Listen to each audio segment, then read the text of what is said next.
O Banco Central te dá um relato anual de cifras em diferentes aspectos. A cifra de entrada generada fora no sector turístico para em 2013 também te conheci. Esse que o resultado está mais positivo do que a espera. Nós tomamos nota de quatro quartal, semestre, que o awardo apresentar e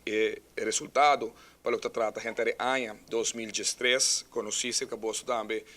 com a surpassar a expectativa que estava de 6%, que nós vamos a terminar na 7,1% de incremento, crescimento de lo que trata tourism receipt, que significa de cash aumento de 178 milhões de florim para o que trata lo que o turista lá atrás em 2013. Cifra seguro que está impressionante, sumamente positivo e que não pode diferente se você mira lo que é a terminar com para o que trata rating, lo que trata ADR de hotel aqui na Aruba, como também o RevPAR que conhece em 2013. É uma satisfação grande, não só de crescimento que está tendo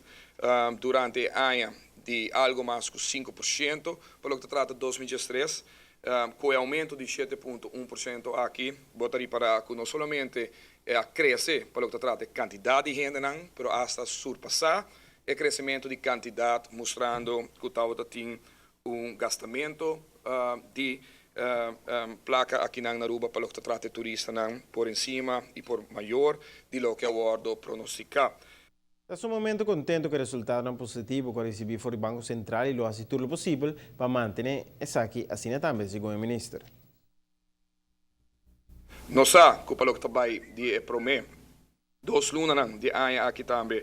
indo sumamente positivo, por cima a trove de lo que está gasto de turista normal e a target que nos põe de gente que arriba 100, 125 e até 150 mil dólares de entrada. Está aumentando e essa aqui está algo que podemos medir agora aqui, não a base de GIS, stake proof, a base de survey, mas agora que nós podemos medir a base de RADEX com informação concreta.